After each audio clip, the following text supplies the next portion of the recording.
You are watching Leicester Till I Die TV.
Watch us on YouTube. Listen on your favourite podcast platform. Or ask your smart speaker To play the podcast Leicester Till I Die. Hello, good afternoon, good evening, good day, wherever you are in the world. I hope you're having a lovely day. Let's take these off. You don't want to see the show twice from my specs, do you? How are we all? This is LTID TV1, Leicester Till I Die TV, as you may know it as. And of course, it is Friday night. It can mean only one thing. Only because it wasn't a match day. It is the prediction show. Yes, Leicester may not be competing in the league, but they are competing in a slightly more prestigious competition, as my guest may be enviously thinking about, wishing it was him, not us, in the competition. We are, of course, in the FA Cup, but that does not stop the prediction show. Might stop me being able to speak in English and saying words that make sense to you guys, but never fear, we are here. If you are new, of course, make sure you follow us on all our social media platforms, and you can find us all over the place. This is where you can find us on all our podcast platforms. If you just ask your smart speaker to play the Leicester Till I Die podcast, it will take you straight there.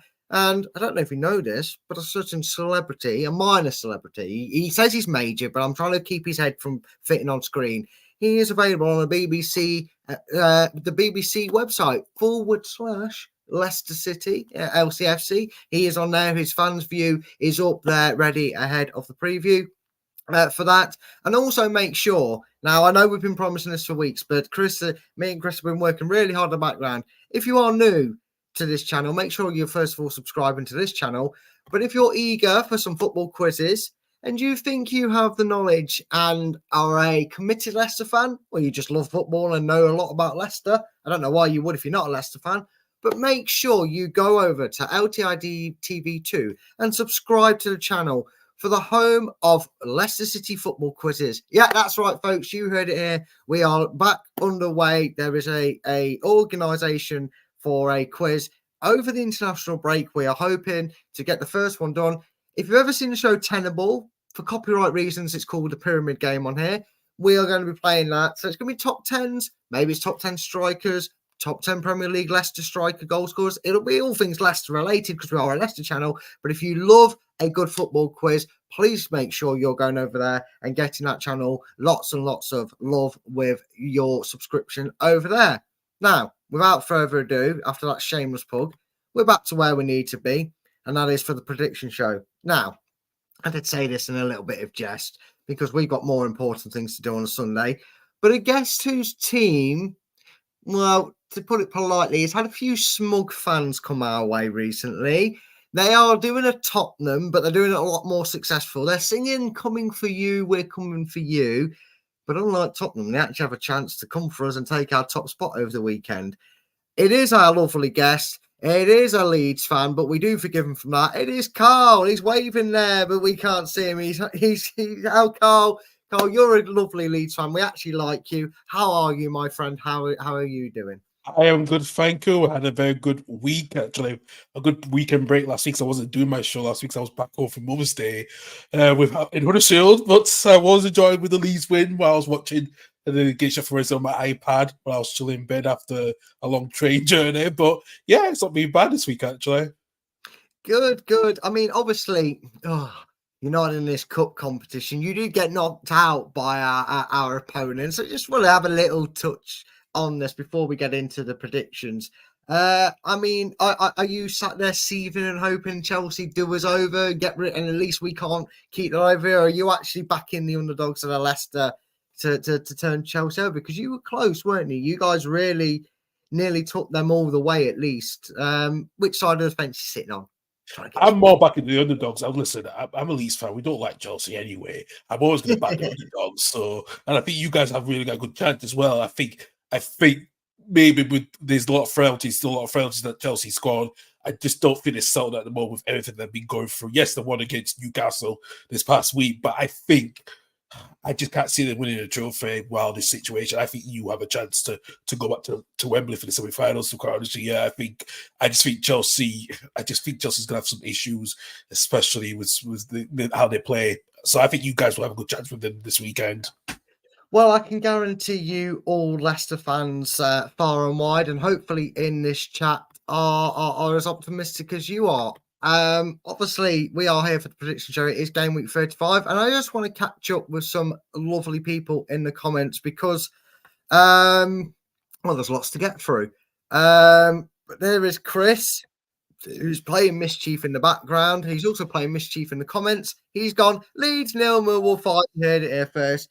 Look, I know you're in a tight race. You're doing a better job than Spurs and Arsenal did when we won our last league title. It was just a Premier League, no big deal. Yeah. But you're giving us more competition than they did combined. So at least you're in a decent title race. But I'm not going to say I wouldn't laugh at 5-0 Millwall because I don't like Millwall. But it would make me feel better knowing that we wouldn't have to catch you up in our game in hand because that is Southampton. Ben said it's going to be a tough game on St. Patrick's Day, but my head is saying a 2-1 win, but my heart is saying we'll lose 2-1 or 3-1. I think that's the feeling all around. That's you, folks. He's like that. He's like that banner on Warner Brothers, isn't it? That's all, folks. He's right there for it. Evening all. Hi, Scott. Hope you're well.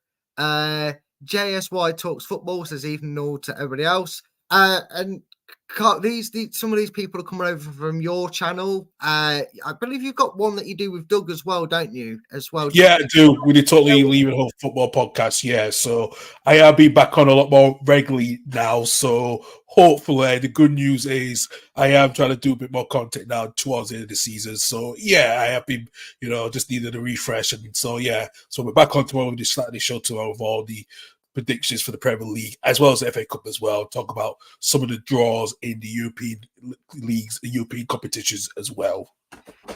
There you go, mate. So make sure, guys, his links are all in the description down below. We always add our guest links to there, so go and check it out. Like I said, it is streaming over on his channel, and you guys over on that channel, if you want to just show a little bit of love, even if it's just to help the channel grow, and we vice versa, our guys go over to that channel, so hit the subscribe button. And if you want to put football and rivalry aside a little bit, you Leeds lot, come over here and hit subscribe. That would be much, much appreciated. As Scott says, please everyone smash the like button and subscribe to not just this great channel, but our guest Carl's channel as well. That'd be fantastic. Just a few more hellos to get through. Hello to Nate. Always reliable to see him in here.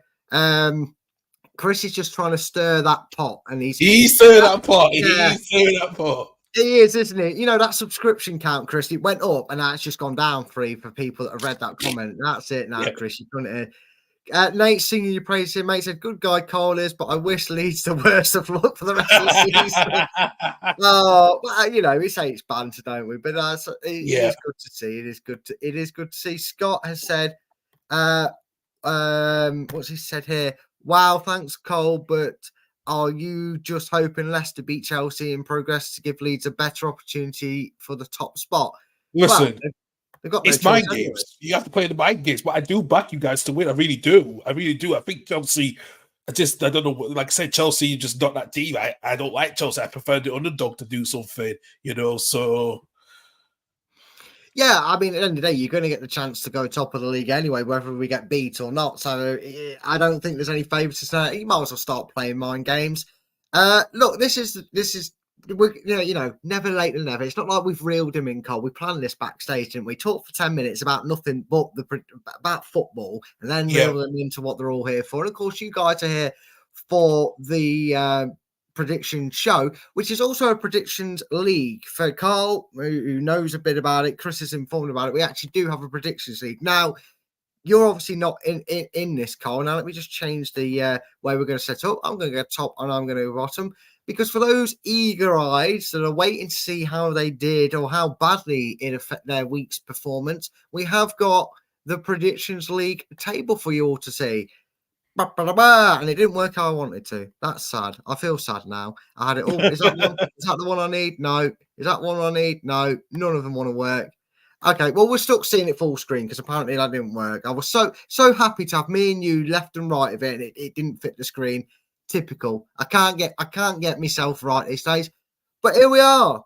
Now, people are saying that Leicester are bottom top of the league. Well, Doug's doing his own Leicester here, Carl, because Doug has been top since about game week 7, just like Leicester have. And slowly but surely, Shane O'Donnell and even John, to a small degree, have started chipping away at his lead. And now, just like Leicester's lead at the top, Doug's lead is very precious. But if you ever felt left out and thought that this wasn't very championship-esque, this table could not be more in line with the championship as it is. Dave is the Rotherham, and he's 117 points, deep in trouble. Luke, Spencer, and even as high as Shane are in a relegation scrap to avoid the drop in the bottom 3. And then look at the rest of that league table. You know, from 6th to 4th, they're having their own little battle. From 11th all the way up to, I'd say 7th. I'd say Jeff's out the running. We're having our own little battle. It's like 3 leagues in one, Carl. You have to join us next season in this, because I will do. Fun.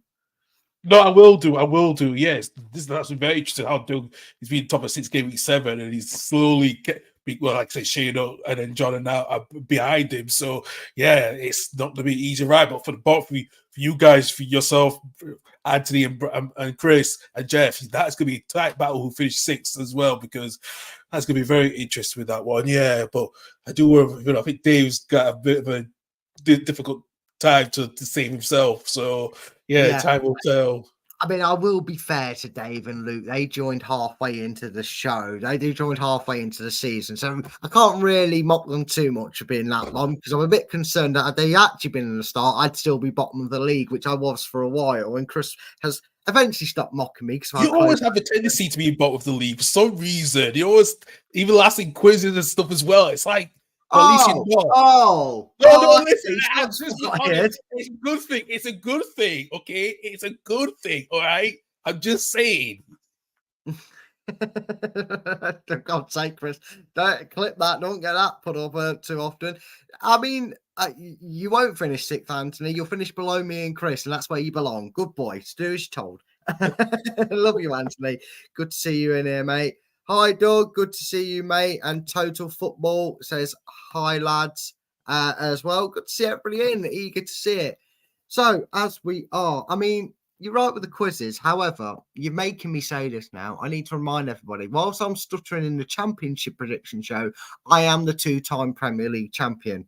Okay, my only competition in that was Steve Lynex and Chris. But still, I was the 2-time Premier League champion. I won it back to back, and Chris can't even say I didn't win it with the 3-point rule, because I did. Yeah. I only win top leagues, me. I'm not into this championship malarkey like the rest of us. Have a quick question. If we win the FA Cup, isn't that a backdoor into European football? I'm fairly certain it's Europa Conference, or no, I think it's Europa League. I think it's Europa League. Is it? Yeah. Next season the format actually changes, isn't it? So it does. I think it's only the Carabao Cup is the Europa Conference League, and I think the FA Cup is the Europa League. So yeah. Well, I mean, I'll take it. Imagine that being a win. Obviously, we've still got to do it. Winning the championship, winning the FA Cup, and qualifying for Europe. That would be some achievement. I just saw Chris's comment there. Plasco is bad. Brandon was a good manager once. Yeah, I know. I'm starting to sound like a Forest fan talking about my history, aren't I, Chris?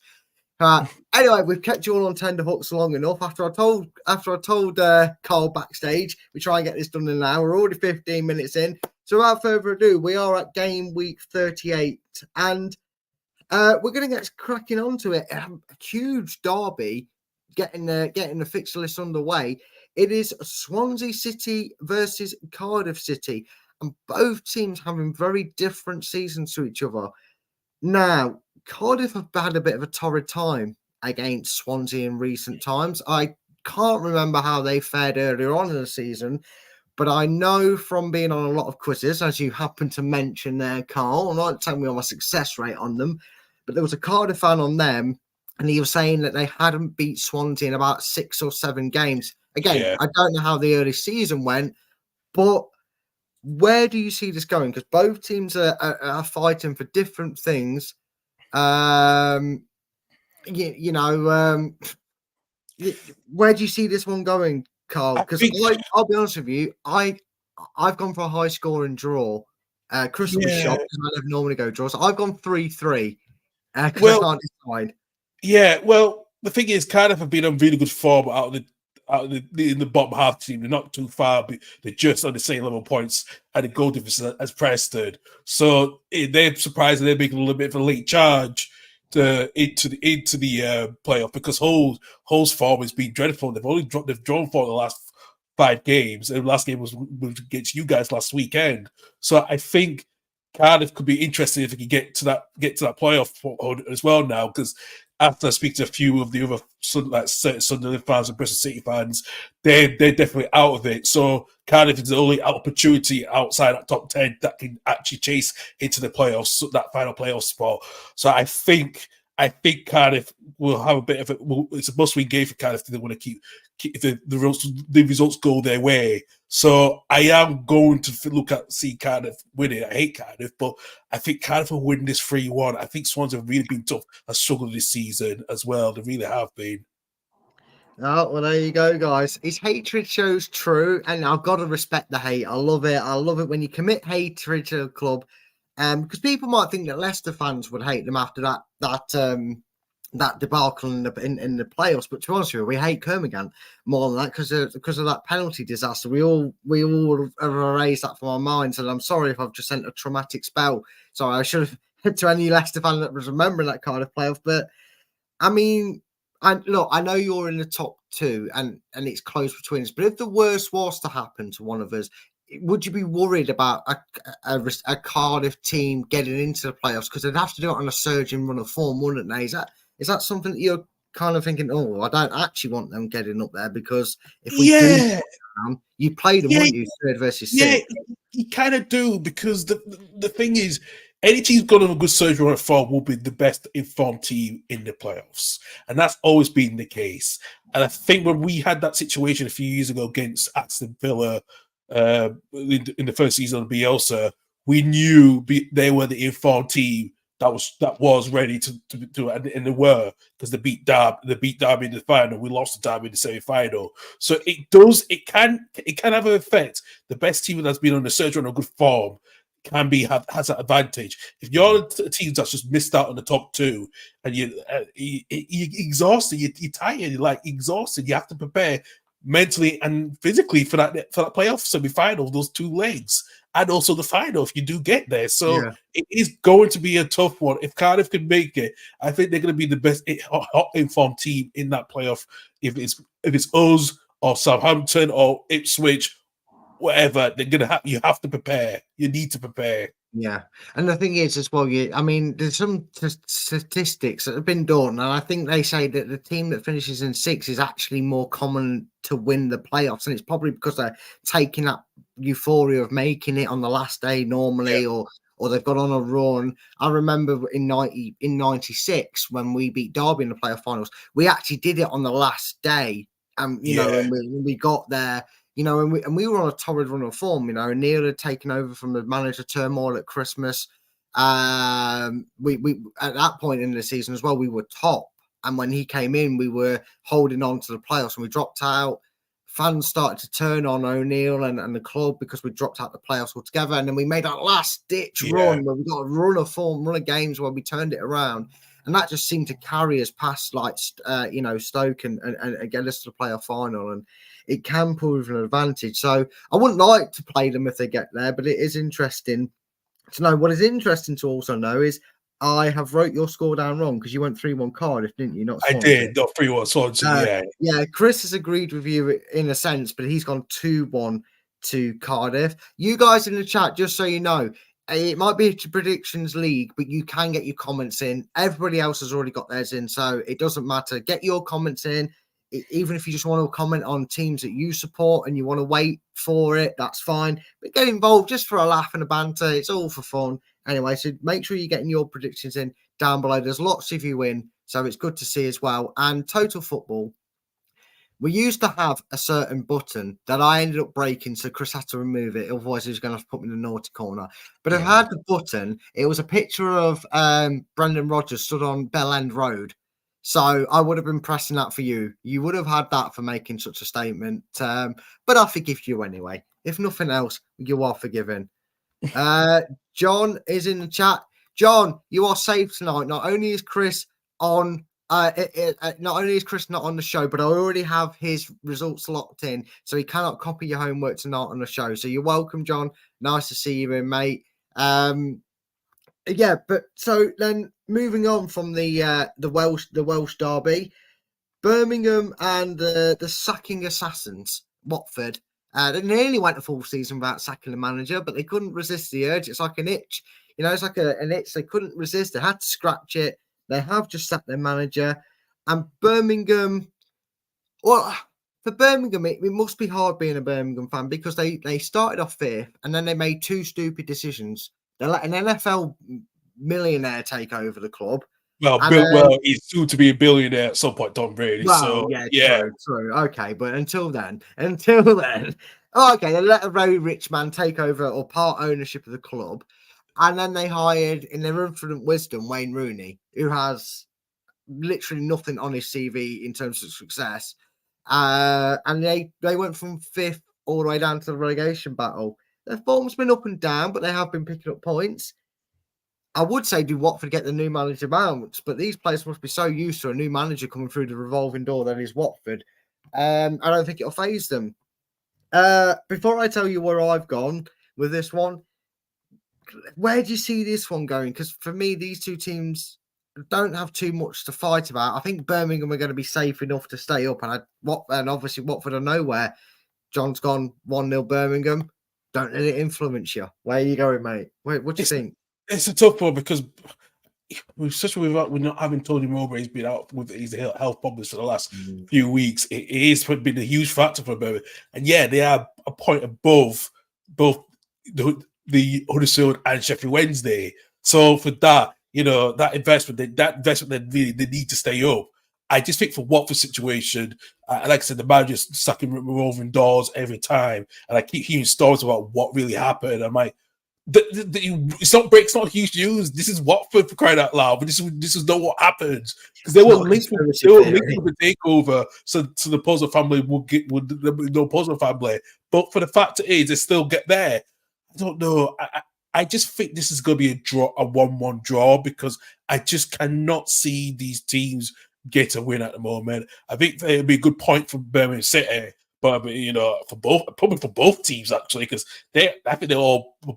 Watford's on holding mode at the moment, so yeah, they are, and it's a shame, isn't it? Because it's almost like these players have it in their head that they set an alarm or they set a date on the calendar saying manager probably gets sacked by, and then they just seem to stop playing for him because they were doing okay. They were turning teams over. They were doing well, and then I think they went on a run of 1 winning 10, and that's what suddenly made them knee-jerk reactions. It's an easy payday for managers. You're going to get, you're going to sign a 3-5 year contract and you get sacked after 18 months. I'll take the job, Watford. I'll take it. Don't worry about that. I'll take the job. You money through garden leave as well. So yeah. Put me in the Bahamas for a month afterwards. Thanks very much, Watford. I suppose that's what I do with it. Why not? So you've put a draw. I have edged my bets. I've gone 2-0 Birmingham. And Chris has also gone for a Birmingham win. He has gone 1-0. John, I've agreed with Chris. Even when I tell you you've done it separately, you copy each other's homework. What's wrong with you, pair? They've been doing this for weeks on end, Carl. Honestly, it's like looking after two kids. When you tell you got to put them in separate rooms? I might have to start doing that with these pair. Hey, and listen, my nephew was like that last Sunday when he was not happy with his cousin, my niece, when they were playing Nintendo Switch. So he had to go Oh no. upstairs. I had to have a talk with him, but he turned out all right. So Yeah, it's one of them, isn't it? He's the faster character. He's cheating because he's got the better characters. Like, oh no, no. Listen, my niece Aria does cheat because she's a we know she's a sore loser, but you probably already know that because she can't take losing quite well. So oh gosh. Well, she's going to be fitting in if she chooses to support Leeds. I don't know if that's the case. Maybe no, that's don't worry. That's the good news. I don't think she's that sporting person. Thank God for that. So well, that is great news for you, at least, mate. yeah, Moving on to a game that's met with probably keen eyes for both of us for two different reasons, for the same reason. Ipswich Town versus Sheffield Wednesday. Two teams in both in good form, but you would say in terms of, look, banter aside for first place, Leicester will be looking at this game, and I suppose you will, even though you'll be playing, you'll be keeping. This is a result where Leicester will be going, Sheffield Wednesday do us a favour. Even if it means it does Leicester a favour as well, doing us a favour benefits us. And I don't know. Maybe that's what's influenced my decision. I won't spoil my prediction for this one. Maybe it's done that because Ipswich have been susceptible. And Chris will tell you, I'm surprised he hasn't put it in the chat. For the last 6 weeks, everything I've predicted for Sheffield Wednesday is either got me a point or all 3 points. So whether they've won, lost, or drawn, I've predicted it right in one sense or another. So that's why I'm not going to spoil my prediction. yep. Is your heart ruling on this prediction? Are you going to, because you got nothing to gain from this in terms of prediction league, so you could probably be a bit more braver than me and Chris. Do you really see Sheffield Wednesday causing an upset? They are on good momentum, or is this just too much for them and a home banker? Well, I thought about that as well because Ipswich Town, the way they lost the Cardiff in the injury time, in the 10 minutes of injury time, you could not believe. I thought it's not a surprise, but it just shows you that key moments happen for the wrong reasons, and that could be the turning point.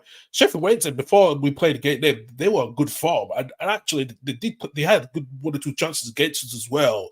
Because even though it was 2-0 up, but it could have been close a game. But I think Sheffield Wednesday will give Ipswich a run for the money. I really do. I think it's how Ipswich can come after that Cardiff loss mentally now, because that has hurt them mentally, the way they lost to Cardiff, when they were 1-0 up for the majority of that game and conceded 2 goals in the last 5-10 minutes of the game of injury time. So I just think Sheffield Wednesday could have that psychological advantage because I think they could just edge it I would say 2-1 to Sheffield Wednesday, because I think they could get out of the relegation zone. That hot form team in that bottom 6 at the moment.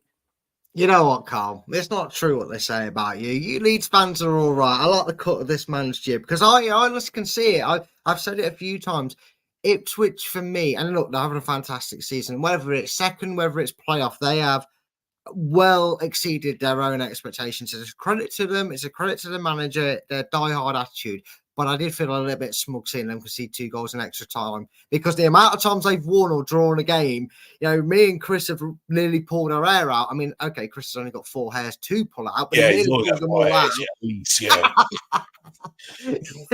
But you know what I mean? Like, seeing them scoring at the 96 minutes and nab a point or turn a game on its head, it was nice to see it happen to them. And this is probably where especially given how close we are to the end of the season, this may be the reason that Leeds and Leicester go up. And I'm not trying to say that because we're not doing good work, because we are. All 3 teams are on 70 plus points.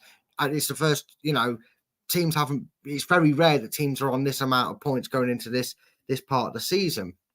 But it does feel like they're more susceptible to dropping these points than us. I say that because we've lost 3 in the last 5, but the consistency, you feel it's more assured at Leicester and Leeds when we've dropped points than it is at Ipswich. And for that reason, whilst I haven't gone for my beloved Predictions League Sheffield Wednesday win, I have gone for a Desmond, and I've gone for 2-2. I think they can nick a point. I sent a 90th minute goal, And knowing our luck, it will be Ipswich to grab it in this game. But I have let my heart roll my head a little bit, but the reasoning brought it back round to a draw. So I went 2-2. You, a top honest man, you've gone 2-1 Sheffield Wednesday. Chris is just, well, this is why he's getting caught up by it, but he's gone 3-1 Ipswich. He doesn't know anything about football. He's gone 3-1 Ipswich. He's gone for the predictable win. John must be glad that he's gone 3-1 because John's gone 2-1 Ipswich.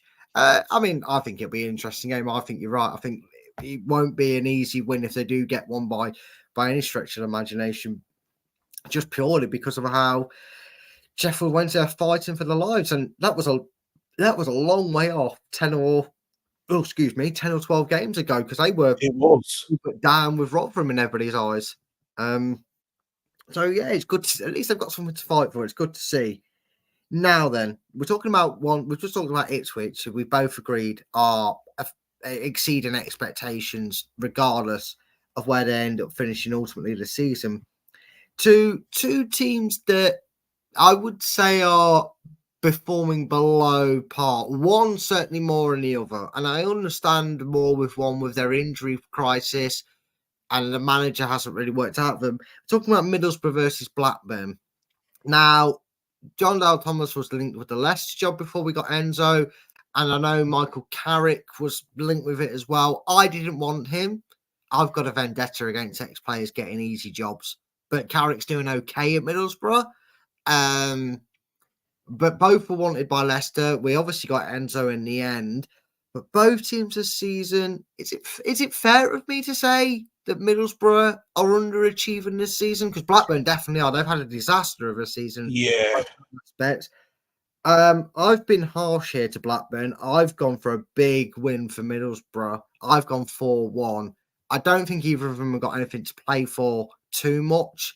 I'd imagine, although never say never, Blackburn have got too much to go down, but everybody said that about us. Look what happened. It's why we're here now. But am I being harsh on Middlesbrough? Or would you agree with me that they underachieved this season so far? Bit of both, actually. I think Middlesbrough, I don't think they did well in the transfer market. I think, especially letting upon going to Ajax, which he didn't replace him. So I think there was a little bit, they were very light with that. But yes, they have underachieved compared to where last season, but it's still, in that, let's say, the hunt for the final spot. So it's still there to play for. But I think Carrick would like to see what happens, how he says it towards the end of the season, and may apply for next season where he can try again, because they did finish well last season and then got to the playoffs.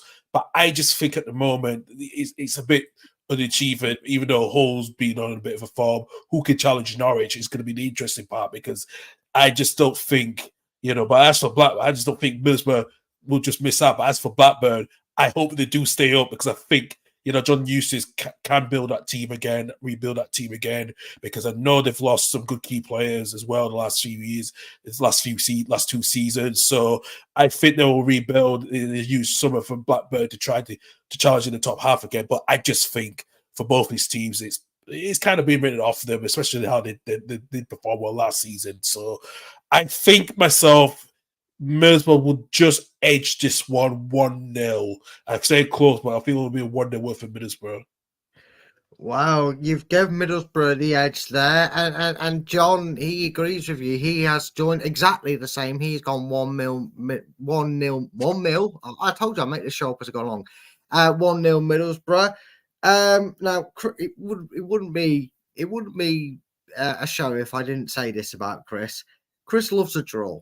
In fact, we're gonna start a company together called Chris's Fence Panels, because he loves to sit on a fence, which is ironic that he's not on this show this week, because I have looked down the table and I've actually, for the first time in history, got more draws than him.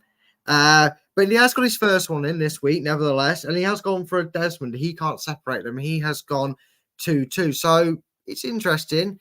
This is usually one of them fixtures, though, Carl. I'll say that, but I've been guaranteed that 80-90% of everybody in the predictions league has gone Middlesbrough to win. So Q Blackburn nicking it 1-0. So that's usually how it goes, mate. It's usually how it goes. And then some daft sod will go 4-3 in the game and get 3 points from it. That's the joys of the championship, isn't it? I've got some crazy 3 points out this season. In fact, I had one last week because I predicted. Where was it? I predicted Norwich to beat Rotherham 5-0. So it just shows it's just all right. That may be a bit more predictable with Norwich's circumstances, but 5-0. It's very predictable if you're a Rotherham fan, to be honest with you, because the way they've been conceding goals. So yeah, yeah, maybe that was a bit more predictable, but it has happened throughout the season.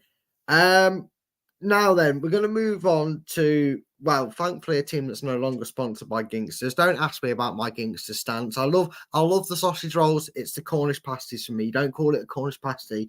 Don't dishonour the name. They're not sponsored by it anymore, so I've let it go like Frozen tell me to do. Let it go. It is Plymouth against Preston, who are like the same song on a loop. For me, the Preston for the last 4 seasons, or 3 seasons at least, have been at the top of the tree for the first 7 or 8 weeks, fall off a cliff, and then tend to finish 8th because they don't have enough of a good run to get into the playoffs. And I don't know how they managed to do it. It's almost impressive that they've done it for what will now be, I think, their 4th season in a row. Plymouth at home, if Ipswich weren't doing a phenomenal job, for me, Plymouth would be having a season that would get spoken about more. I think they're getting well overshadowed by Ipswich's season. Whether you could say Ipswich being a more prestige club should be doing the things they're doing in a championship, I don't know. But Plymouth, may have caused me to hate Stoke more than they did because their manager walked out on them. And I just think it's wrong. I don't know if there should be a law or a transfer window in for managers that you can't just walk out on a team. For me, better job was at Plymouth, and I think it's proving it with the league table at the moment. But I digress. Before I go on a 4-hour tangent at it, Plymouth at home to Preston. I can't separate them. I've gone 1-1. Carl, where do you see this one going? Yeah, I can't separate these two teams. I think, like I said, Plymouth still need to stay up. But like I said, Preston, it's always mixed, like you said, they do well the first 7 to 8 games or so, and then all of a sudden they drop off a little bit a few weeks after. And yeah, you're right. I can't separate these two teams. I really can't. I am going to go for a 1-1 draw as well because I just think it's Preston always finish 8. And there's some reason with Preston, I heard a quote from I think Peter Risdale, which is our former chairman at Leeds, who still is at the club. I think he said something. I think him and Leo said something. They can't afford to be a Premier League team. And then I thought, what would you mean they can't? You get a bit extra revenue. You told me you can't afford to pay a bit more to no, so they can't. So that's why they always kind of don't want to be in that playoff position of thinking, oh well, I don't think we want to get to the Premier League. It's not. I think we're more happy in the Championship. So yeah. See, I would hate it if a manager said that about my club, but I don't know about you, Cole, because for me, I can understand if you're saying, look, even if we go up to the Premiership, even if we get all the money we're going to get from the Premiership, we're not going to be able to bring in a load of players. It's going to be a real struggle. It's going to be a hard fought. And they probably wouldn't, even if you said we're not even going to have the ability to bring in loanies and players like what Luton have. Disrespect that Luton get is unheard of, by the way. I know they had a calamitous collapse against Bournemouth, but some of the players they've actually been able to add to their squad, they have by no means, they're proven they're not a mug. They're ahead of Burnley and Sheffield United, who have been up there several times more than they have. First season up there for Luton. I feel like even if you admit that, look, we might go up, but we come straight back down. Surely the money they get from being in there, and then even if they don't go straight back up, the parachute payments they receive will benefit in the long term. If you're a Preston fan, you're thinking, well, why are we bothering in this league in the sense if we're not going for a promotion? I can't understand the mentality of that. Whether deep down you can compete financially with these teams or not, I would hate that. I don't know about you, Cobb, but I'd hate it if an owner or a manager came out and said that about us.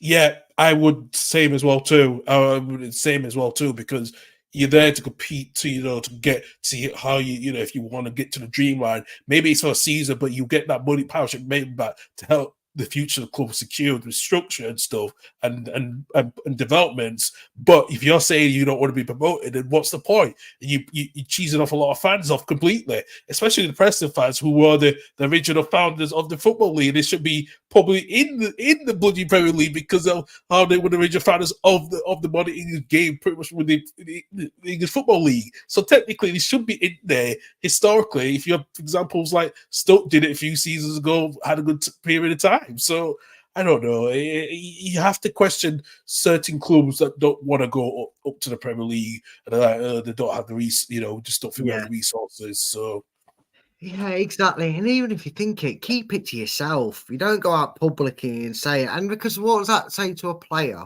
You using your scouts or your agents yeah, out to try and lure a player in, and then he goes, "What, you want me to join? You think Preston's a good move for me? The club that doesn't want to get promoted? No, I want these players. With there might not be as much loyalty in football, but there's ambition and drive in it. And for aye, me, I just if I was a player, obviously I'm being biased. I'd obviously go to Leicester. But if I wasn't tied to a certain football club in terms of supporting one, I just love football. And my agent said, "Oh, I've got you a move to the Championship," and I went, "Oh, where is it?" It's Preston North End, and then I saw the video. Someone went, "Hey, Preston, watch this. This is what their owner thinks of getting promoted." I'd go, "No, find me someone else there. I'd rather be involved in I the know. relegation up to the end for a team that's fighting to stay in that division than that." Yeah, I know. Do you know what? I would like to speak to my cousin. I do see my cousin Junior, because my cousin Junior did play for Huddersfield Town, and he's actually one of the young youth team coaching staff. I would like to speak to him. What is the ambition at Preston? If I do see it at some point, I want to know. So Junior, what is the ambition at Preston? What do they want to do? Yeah. Why this thing, are you just want to produce some young players that you can sell for a decent profit, not expensive, but a decent profit, and help the club, or do you really want to go and achieve something that a club that should be of their prestige and history should do? Yeah, exactly. And like you said, the founding members of the Football League, you think they'd want to be saying, "We're returning home where we belong," sort of thing. You could really hype it up as something like that. And just to answer your question, Chris, I'm trying to make sure there's room for the ad space. When people watch this back and you get the little adverts and the skip adverts, it's all up here for thinking, mate. Up here Yeah, for thinking, down there for dancing. He does mention the open tour bus, I but know he does. Yeah, is it me or does the shirt make Brad look like a vicar? You're forgiven for your sins. Look, I'm preparing for Halloween. I get called Jesus, so if I pretend to pray to myself, I can hopefully bring in some for religious aspects. We might need it, Chris. This collar might need to be religious on Sunday. Because God help me on Sunday, because I barely remember the FA Cup final. I remember having that many nervous beers, but we've talked enough about that.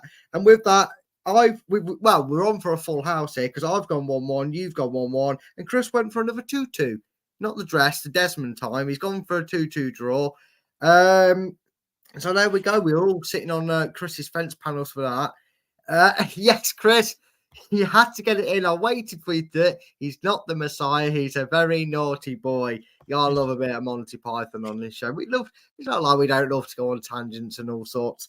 But bearing in mind, being as Chris has got a schedule to stick to, we'll move on to what I would say a relegation 6-pointer. But it's a unfortunately, relegation 6-pointer yacht to Derby. That's what it feels like. I'm like, that's pretty much all that's at stake here for Rotherham at home to Huddersfield is pride for Rotherham, because they are down 19 points. I'd love to say they've got a chance to get up there, but they're just not. They're just not going to do it. They're going to have an R next to their name soon, whether it's just through mathematics alone or you might as well put it there now, realistically. But Huddersfield, they won't want to drop here, will they? Because it's all well and good getting a nice little point at home to Leeds with 10 men for 50 minutes. Sorry, Cole. No. I agree. They played well than I thought they would be. Yeah, however, they had to, didn't they? It is an extra spice when it's a derby on. Take care, Chris. Thanks. God show. I know, mate. I am the best Chris, but there's no need to. He probably misspelled it, but I won't let him know that. Rotherham 1, Huddersfield 2 is what John did. That comment came up just as I was hiding that. It was a double click. That worked out well. It's all well and good, though. Getting the points against yourselves.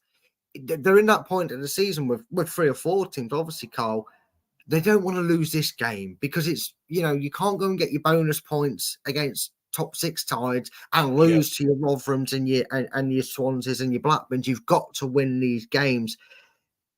Having said that, does that kind of give Rotherham a little bit of a chance in this game to maybe drag Huddersfield down with them, or are we all seeing this all going one way? We all can see this going one way to crowd this year. No disrespect to, I think the Rotherham fans are not the worst fans in the championship, because I'm like, why do you come up on a League One, League Two budget and you still go down? And somehow you can't even, I just don't know. I think it's a one-way street with this one. I think Huddersfield have got more better attacking chance than Rotherham. And I think seeing sides of Huddersfield, how they've been playing, yeah, they lost the last 2 games, but I can see the way they're playing. It kind of makes sense. The way they're really going for it now. They don't want draws they did under Darren Moore because that was not helping them. They need to get these W's now to stay up. So I think there is a chance that there's a more chance that Huddersfield will just wipe the slate clean with Rotherham. I just see them winning it 2-0 to Huddersfield. I just cannot see where it's going. I think the are needs to be put next to Rotherham in that league now, that table now, because there's no point. How are you going to come back from 19 points? You can't call that back. No, you can't. I mean, we've seen some great escapes in our time in all kinds of divisions. We've seen it, but I just think this is more than a step too far. And I think, as like you said, lovely fan base. Nothing wrong with them as a fan base or anything like that. This isn't a personal thing. I just think this is writing on the wall. It's going to happen.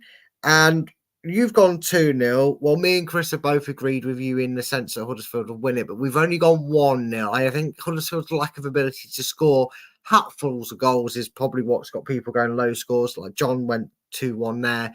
So it's not the biggest margin of victory, but it's a game where it's kind of like, probably might even be a game for Huddersfield. It's like 1-0, 6-0, doesn't matter as long as we win the game. Just get it done. Yeah. If we have to sit defensively while Rotherham come at us for 10, 15 minutes, so be it. Just get the 3 points and do their survival chances the world of good. Yeah. Speaking of which, Carl, as I'm good at it. I'm getting good at this seamlessly I know. One of my favourite teams, as Chris would mock, say they're not, by the way, just in case, because if you want to know why, I just don't like the way they rob managers, and I think they're stinking out the Championship. It's Stoke City against playoff chasing Norwich, who snuck into the playoffs with Hull's draw at Leicester. The yo-yo club of the new era. It was West Brom. I think they share that title now with Norwich in terms of going up and down, up and down. And Stoke, I talked about Blackburn having an underperforming season. Stoke, I believe, unless that changed over the weekend, find themselves in the relegation zone, or at least if not, they're only just above it. So apologies to any Stoke fans tuning in if that's wrong. But Stoke, I don't like them. I think they're a very stale club. I know they had that great period where they with Mark Hughes and that and Peter Crouch, and they did quite well in the fans. And if anything, they're probably a sign of this is what you don't do. Be careful what you wish for, sort of thing. Because fans got bored of the long ball, hoofing it up, Rory Delap throwing, wanting something different. They got something different and plummeted out of the division and haven't returned since. You know what I mean? So. For me, I also predicted Leicester to beat them 8-0. So, moving on. I won't bash on them anymore. They're playing a Norwich side, fighting for the playoffs. Say that properly, Brad. You might speak English at one point tonight. I get a sentence through. I'm gonna just say mine out of the way because I think you can tell which way I've gone. I've gone for a big win for Norwich. I've gone Stoke 0, Norwich. Norwich 3. Both teams fighting for 2 different reasons. Carl, if you're going to do one or the other, you've got to be getting something from this game. More if you're Norwich, probably than Stoke. But is this an away win or is there a shock potentially on the card? No, it's a definitely away win. I think David Vander's kind of won the fans over after he's mixed start. So I just see this as a way win for Norwich. Stoke are really in so much trouble. They were more stale than that season when we nearly tore apart, to get promotion, nearly got that promotion the first season. They were supposed to be the favourites to go back up. And since then, that tagline has affected them because of the way they had the squad, the Premier League budget money, and they don't have that anymore. So, you know what? I'm just going to go with a 2-0 win for Norwich because I just don't see anything at all under what Stevie Schumacher's doing at Stoke. I think they are a bit of a wrong club, actually. You know what?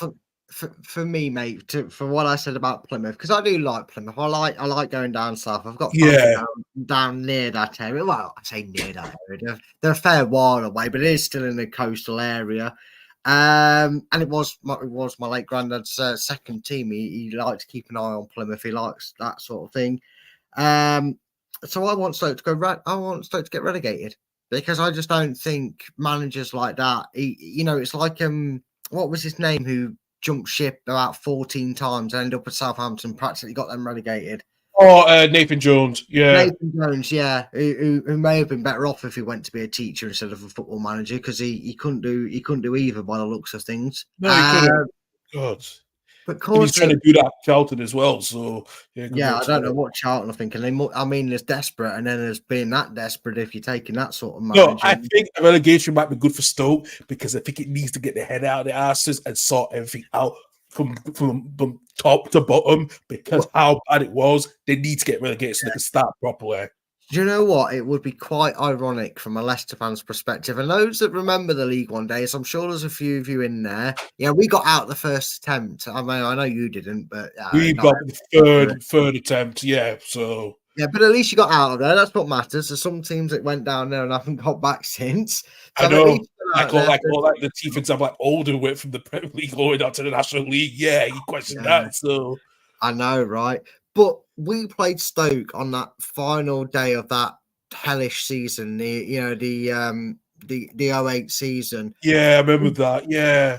We drew that game and it wasn't enough to keep us up. But actually, and I know hindsight's a wonderful thing, but we actually went down to League One and obviously the deadwood, the players that didn't want to fight were let go and we refreshed, and obviously the rest is history, as they say. So wouldn't it be ironic if now, like you said, Stoke need that relegation? And sometimes it can be a good thing. Very rare, I admit. It's never nice to get relegated. We've both suffered that heartache. But sometimes the best thing that can happen to a club to force players out that were just living on a wage and sitting on a bench or sitting at home not bothered is a relegation, forcing them to go find a new club. It might just be the best thing that happens to a club like Stoke. As it is, that's why we've all backed him to lose, because I've gone 3-0, you've gone 2-0 Norwich, and Chris himself has even gone 2-1 to Norwich. So sorry, John, he did copy your homework. And that was for you, John, for putting the word Super Stoke. I know you've just done that to wind me up. I'll take a breath. Right, now then, two teams in different form. Sunderland, you said it earlier, they're probably one of the few teams that you probably say actually don't have anything to fight for given their league position. Too far out of reach for the playoffs, too far safe to be dragged into a relegation battle against one of the most informed teams in the league at the moment. They'd love to swap their league position with their form guide.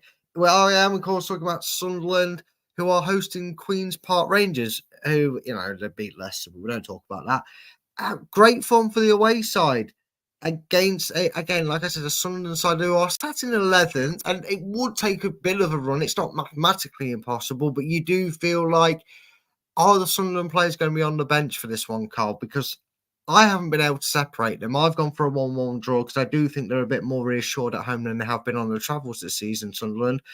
Yeah. But where do you see it? Are Sunderland on the beach? Is this the 3 points for QPR?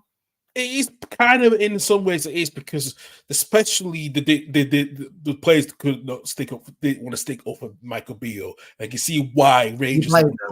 Yeah, we can see why Rangers let him go, because he couldn't. Look where Rangers are now. And the problem is, I don't know where the Sunderland fans are watching their documentary on Netflix. They are not the patient fans. They expect better. And I think for the, after the fall, you can get the Steve Cooper who's out there, you can get at the moment that can rejuvenate that club if you want to grip, the way he got, So I don't know why they're not gone for him, because they still got a caretaker manager. But for QPR, they've really been on a good form as well. And I just I think they want to take their chances, especially how they did, against you guys as well. I was, a bit surprised. But look, I just think, at the moment with Sunderland, it's going to be a huge summer for them, because they're going to lose a lot of their key players, such as Jack Clark. I don't know where Jack Clark will go, because I know I can't see him coming back to our club, because we did sell him to Spurs in the first place, so it's probably virtually impossible. But they've got some good players that they might need to sell to try to boost the chances for next season. So whoever comes in is going to have a huge.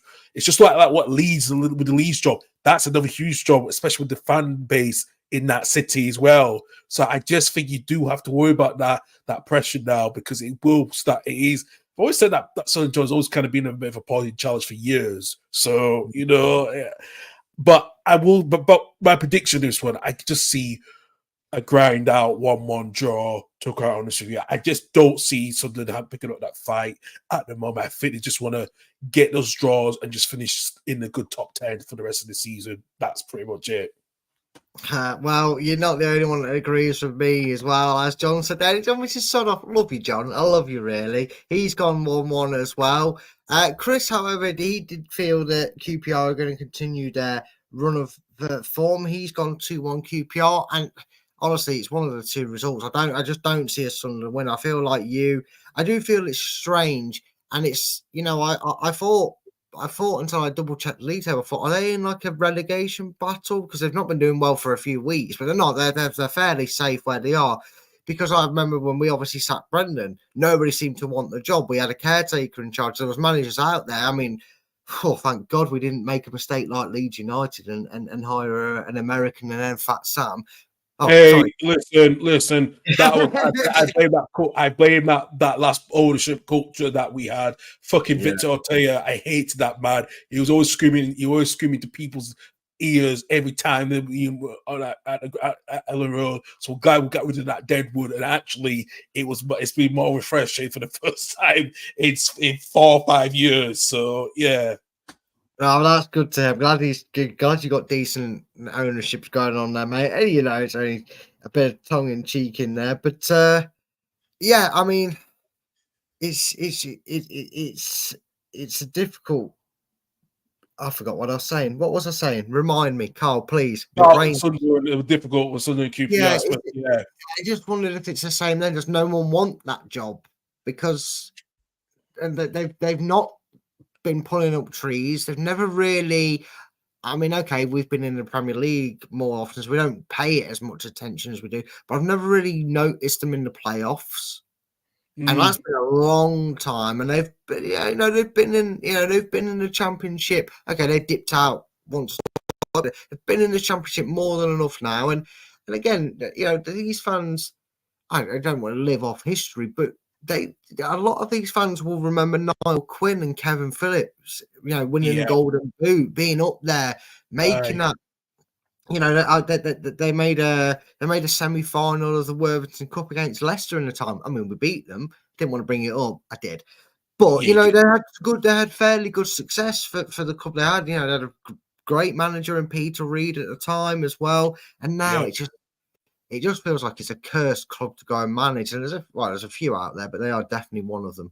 Yeah, absolutely. Listen, I know they're trying to get Ron Keane back, but that's never happened. That did happen as well. So they really need to make a huge decision where, if you want to get Steve Cooper, this is your best chance. Or does Steve Cooper wait for another job that one of the relegated teams comes down, he takes that job? That is another different question.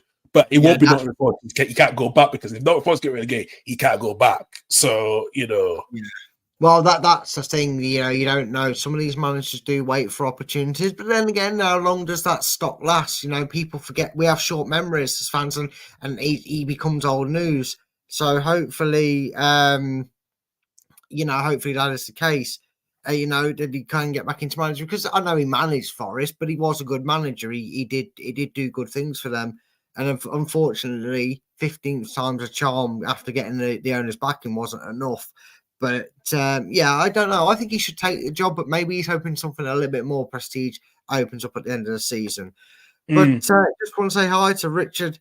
I think you're Anthony's brother, aren't you? You may not be. It may just be a coincidence that you're going for it. He's gone Good Friday, Bristol City 3, Leicester City 1. And all I say to you, Richard, is even if you're not related to him or not, turn the PlayStation off, put the controller down, or even better, put FIFA off amateur mode, mate. That's never going to happen. That's never going to happen. I love you. I respect your opinion, but your opinion is wrong. And I would play the button, but I'd take 10 years to find it, and then the joke would pass by then. Speaking of that, it's funny that he's becoming a Bristol fan at this time. He must have known that we'll come into the penultimate game. We've got 2 left to talk about.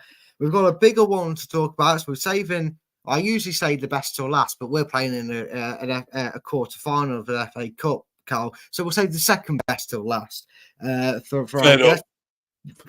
We're going to talk about West Brom versus Bristol City.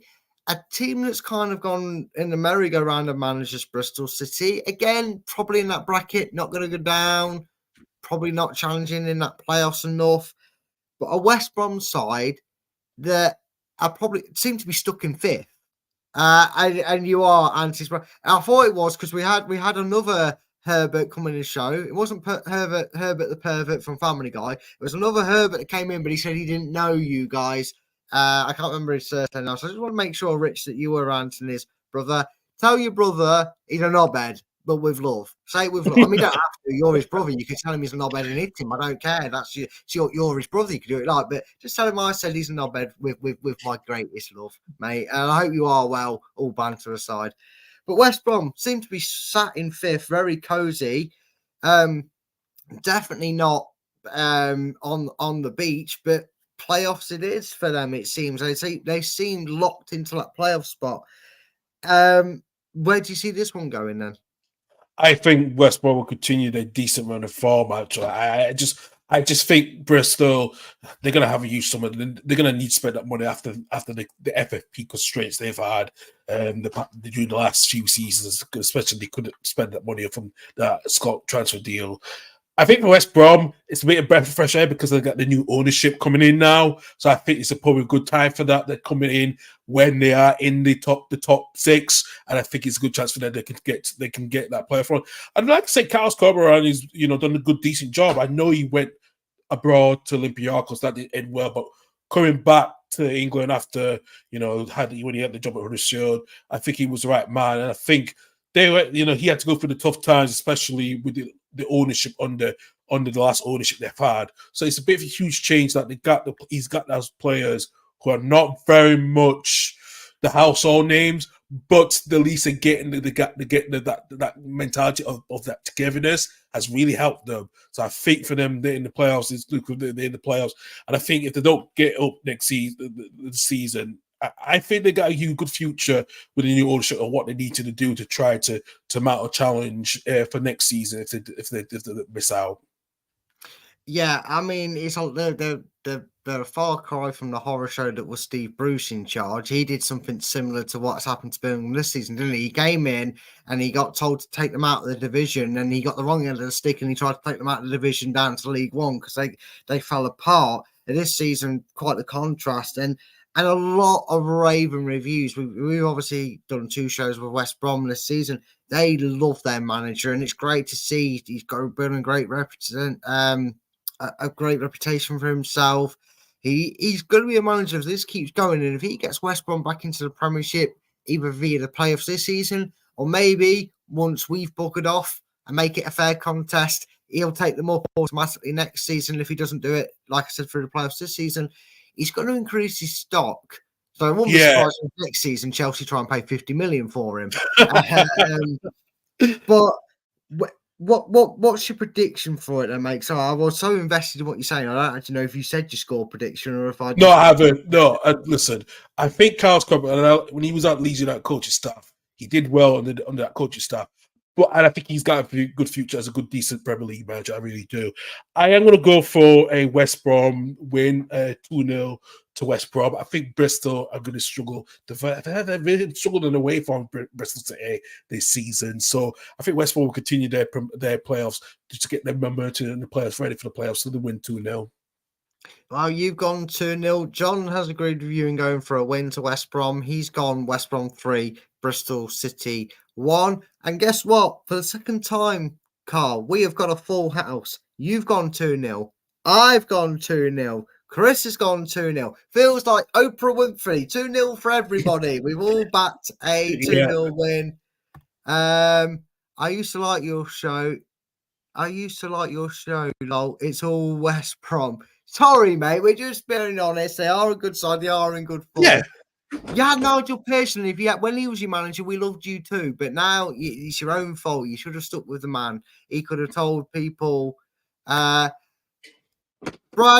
did he? Not only do you share an absolute legendary name by being called Brad, that's my name as well. Subscribe, boys. That is absolutely brilliant, and I hope you've done that to Carl's channel. If you're not already subscribed from Carl's, so I've not seen you before, so I don't know if you just come from Carl's channel or you're just a new watcher. Absolutely love it and appreciate your support, guys. And if all you legends that are new to the channel could do the same as Brad did, he has done here, and subscribe to this channel, and obviously head over to Carl's channel and do the same there if you are from here, vice versa. As we said earlier at the start, that'd be tremendous. And obviously smash that like button, just helps us all get recognized. The old algorithm of YouTube these days. But now here we are. Like I said, it the second best team in the championship, although maybe after this game we'll be talking differently about you in that sense.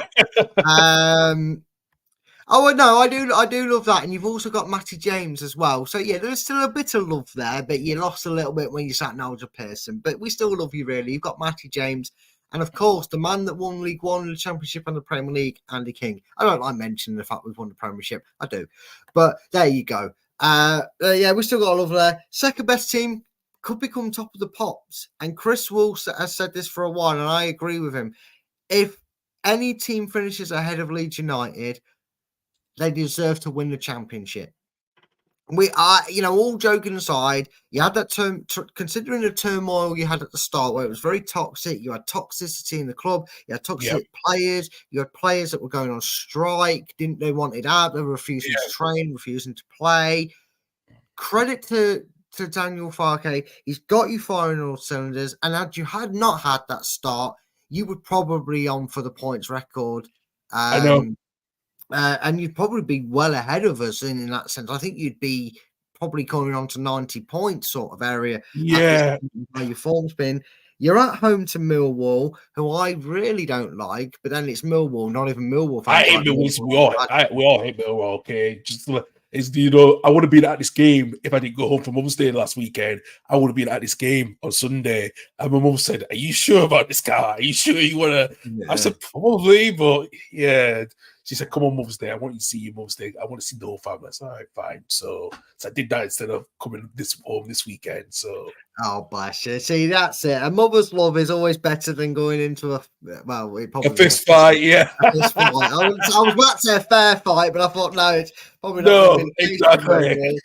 Look, I'm going to be honest with you, Carl. I know that if you win by one or less, if you win by one or you draw or lose, we'll obviously stay ahead of you. And I like that. I'm not going to lie. I'm not going to sit here and say wish you all the best, because I hope, for staying top, I'd like for you to draw or lose.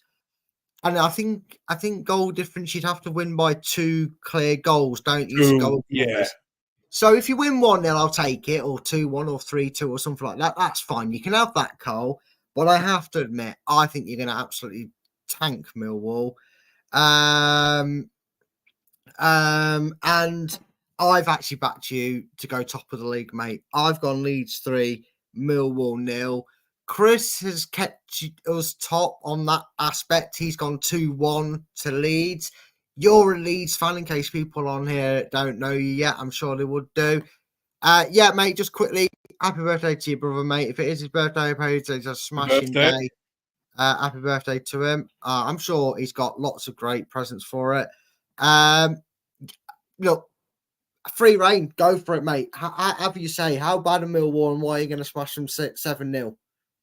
Well, the thing is, listen, look, Millwall have been on about for, I know since they got Neil House back, but the point is, they really, like I said, they had a very weird.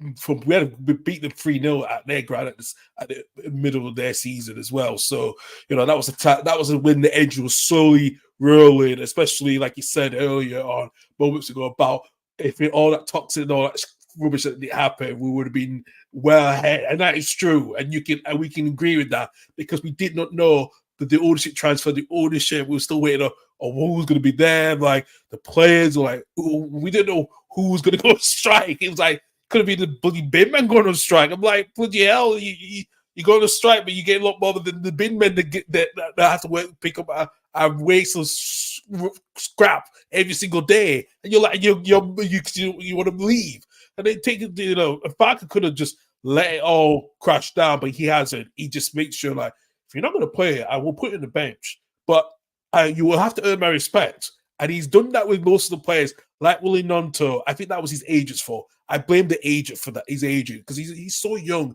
The agent should not have advised him to go on bloody strike. Really? I just could not believe it. And I just thought, you know what? If you're going to be an issue, it's your agent. But I felt sorry for him, and I think he's now back in the team again. Same with Bamford. Bamford said you're not going to play him. I think I think you days, and he's come back. He's been a helping hand in that 11 as well. And listen, I could see both. I could see we're going to wipe the floor off Mill completely. I think Neil Harris has got nothing coming. I cannot see them get something out of this. Millwall, I think the record at Elroy's not been their best. I don't think the last win was a few years ago. I did, but since then, look at Millwall where they are now. I just don't see them even getting a goal at the moment. So, especially if they're going to be fighting the relegation spot as well, in the relegation battle as well, I just think they have nothing coming. I think this Leeds side will just choke them completely. Really will do.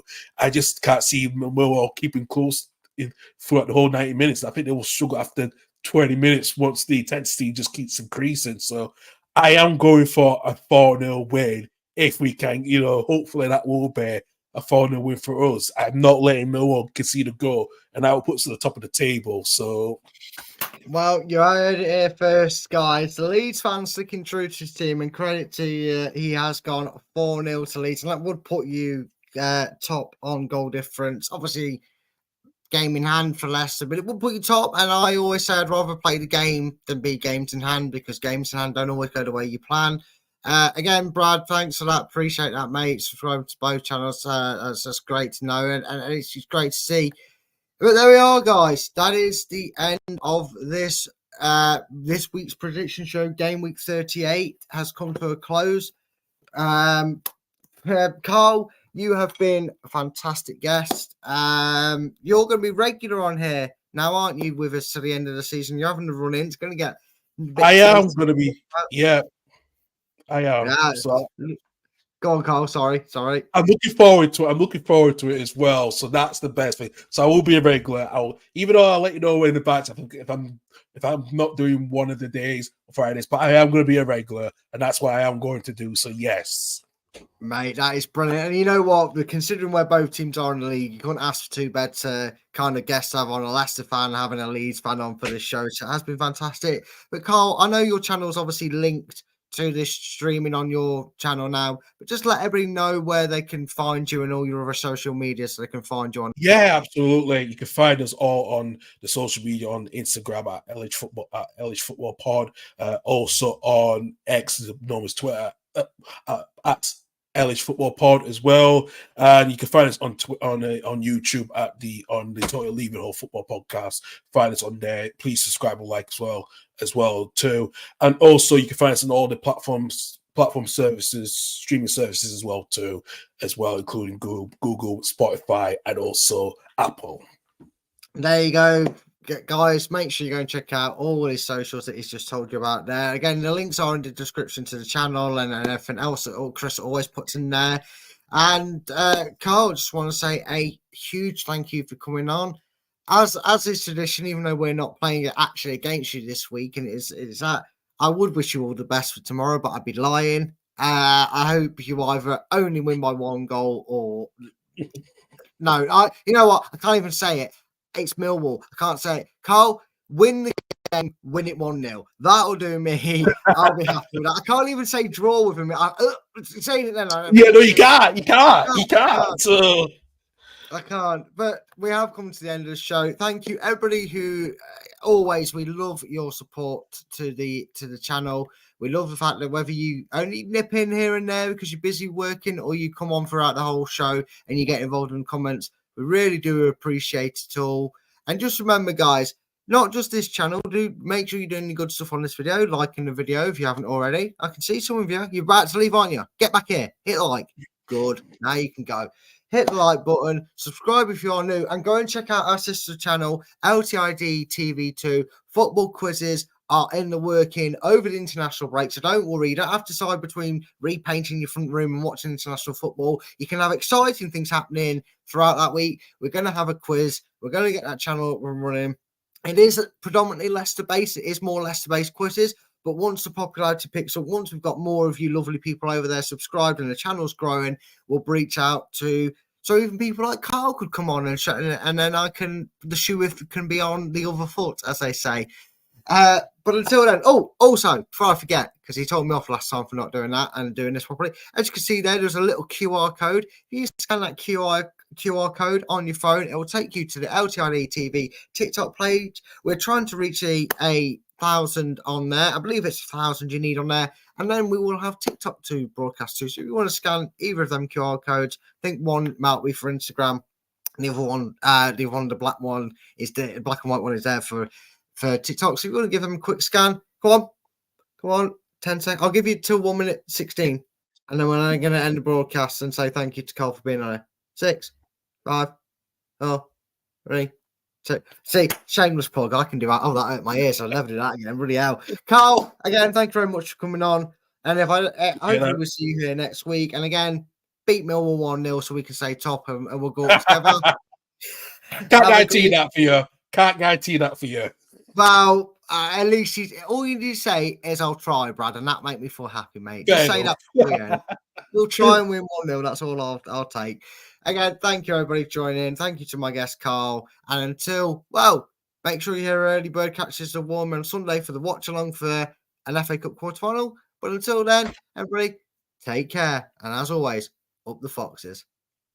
Thanks for watching. These videos are tremendous.